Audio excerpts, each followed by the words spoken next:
So Twitter suspended Marjorie Taylor Greene yet again. Take a look at this segment on it. Congresswoman Marjorie Taylor Greene has been spreading lies and misinformation about the pandemic for months. Dr. Tony Fauci funded with your tax dollars. He funded it in the Wuhan lab, didn't he? He funded COVID-19. And tonight, she has once again run afoul with Twitter, the social media giant suspending the Georgia Republicans' account for a week, this time for her tweet saying the FDA shouldn't approve COVID vaccines, and, quote, these vaccines are failing and do not reduce the spread of the virus, and neither do masks. Before the suspension, Twitter issued a disclaimer at the bottom of Greene's tweet saying this tweet may be misleading. Twitter doesn't give 3 strikes, they give 5 strikes. And right now, she is on her 4th strike because she continues to violate Twitter's policies. Responding to the suspension, Greene issued a statement saying, quote, Twitter suspends me because the truth is so offensive to the fragile hypocrites all over Twitter. I hear Alabama might be one of the most unvaccinated states in the nation. It all came right after Greene kept spouting lies about Dr. Anthony Fauci at an event in Alabama. He funded COVID-19, the gain-of-function research. That is his baby. That is his experiment. And he's getting to watch it in the real world. Greene's hardly the sole offender. Social media platforms have faced criticism for months for letting users publish a lot of misinformation on the COVID pandemic. Facebook, Twitter, pretty much every digital platform has really struggled with COVID misinformation simply because there's so much of it. What we see is that there's still, a large number of accounts that are continuing to publish vaccine misinformation, COVID misinformation that haven't been blocked. Matt Kulinski says his firm NewsGuard Technologies, which tracks misinformation online, has found several egregious examples of misinformation on the COVID pandemic over the past year and a half. Early in COVID last year, there was a conspiracy theory spreading on Facebook and other platforms that 5G cell phone technology was the cause of COVID-19. And people were burning down cell phone towers in the UK because of that conspiracy theory, which had no basis in fact whatsoever, and just took root in these pages and groups on Facebook and other platforms.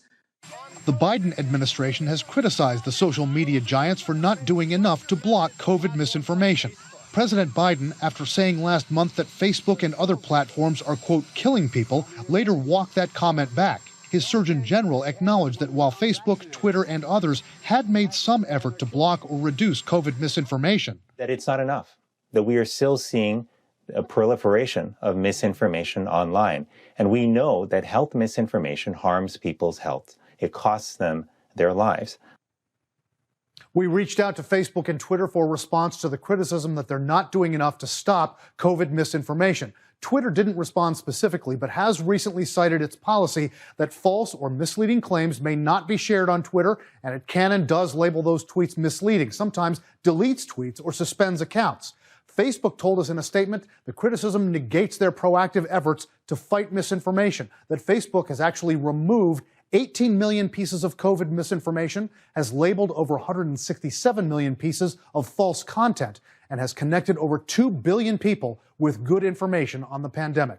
These platforms really kind of on the defensive overall this week. They certainly are. All right, Brian Todd reporting for us. Thank you.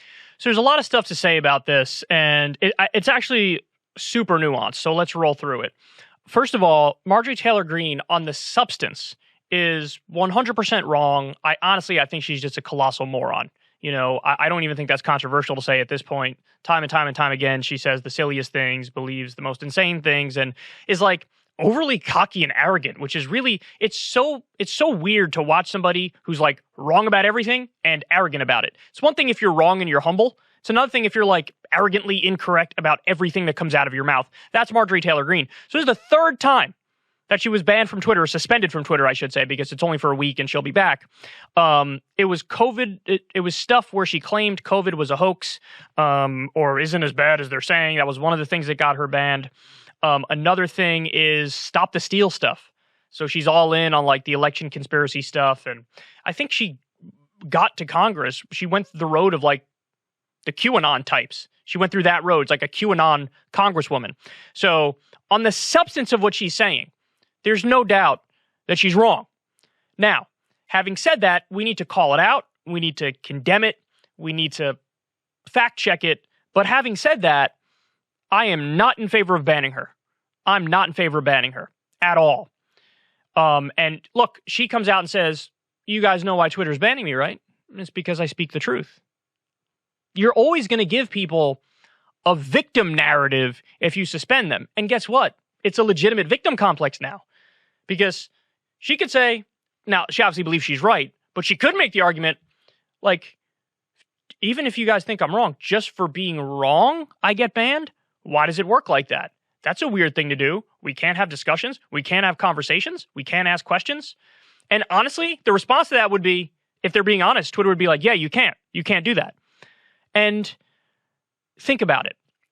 Even the thing she got banned for, the vaccine stuff is psychotic. It's not true. The vaccine does work. Masks do work as well. But she talks about Fauci. She said, quote, he funded COVID-19, the gain of function research. That is his baby. So she's wrong about that, but there's actually a kernel of truth in what she's saying. The United States did, at least in part, fund the Wuhan virology lab where COVID-19 escaped from. Now, from everything I've read, they make clear that the particular things that our money went towards were not the gain of function research for COVID-19. It went to other stuff in that same lab.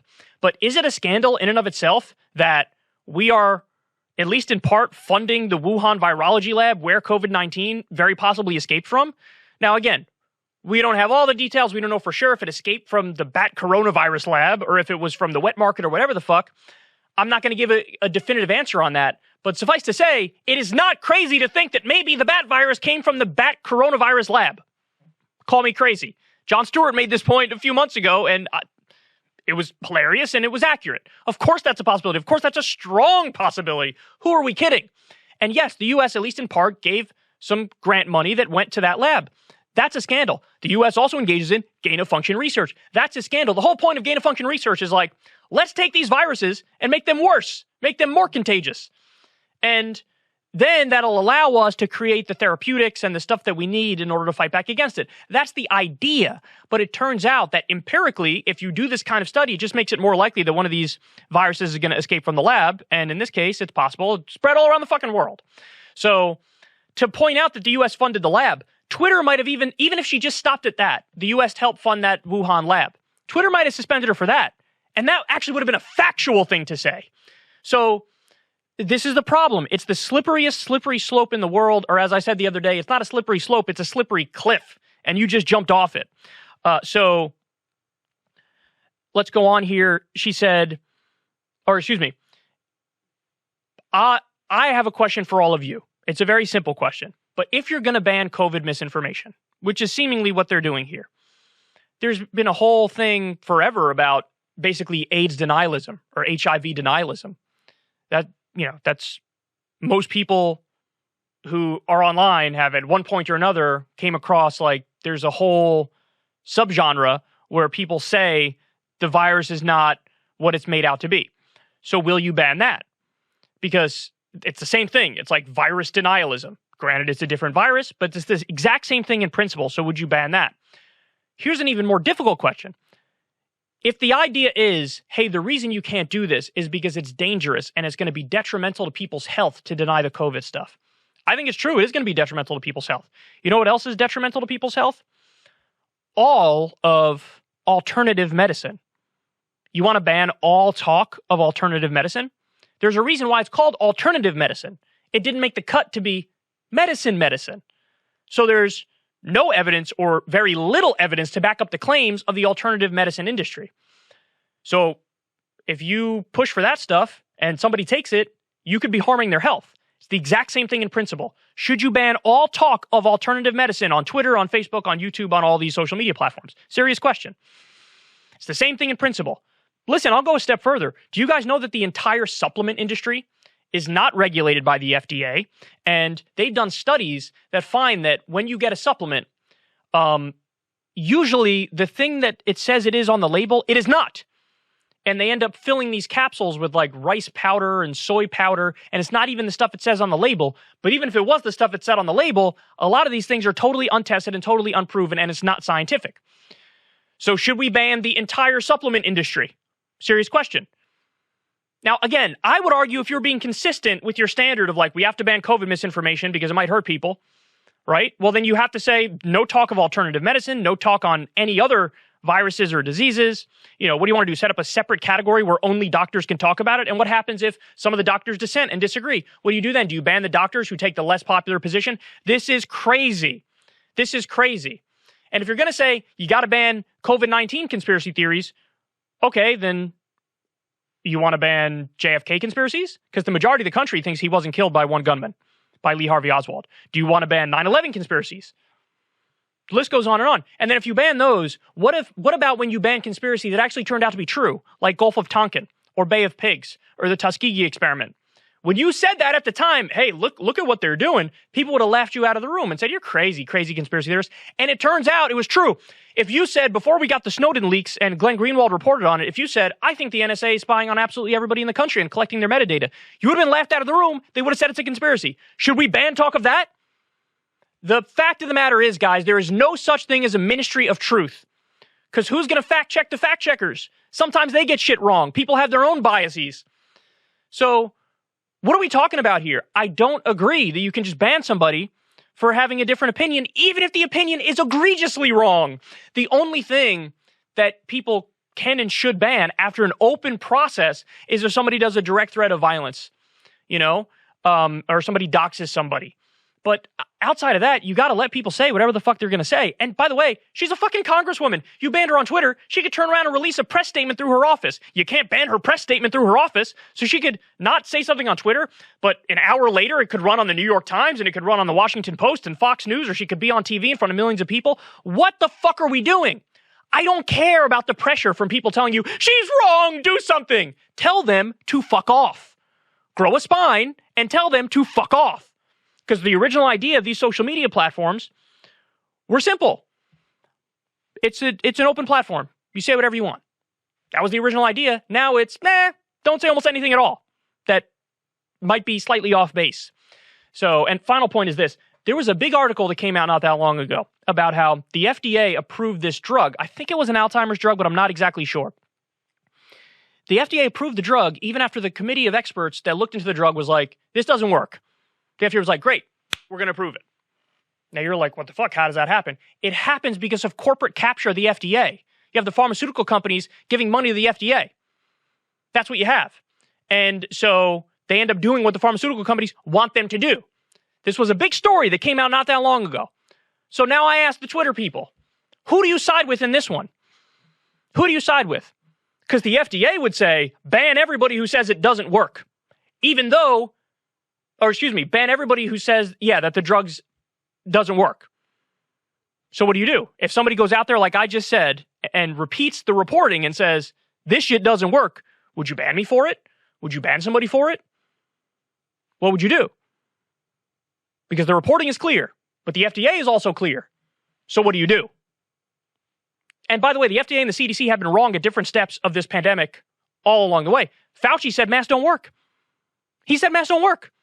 Early on, he was like, they don't work. And but later on, he admitted, I only said that because I wanted to leave the masks for the frontline workers. Okay, so then you lied. You could have said, hey, don't buy the mask because I want them for the frontline workers. You didn't. You said masks don't work. Should Fauci be banned? What about everybody who fucking lied us into the Iraq war? Ban all them from the public discourse. By the way, it's like half of cable news would be banned because they all got promoted after they did that shit.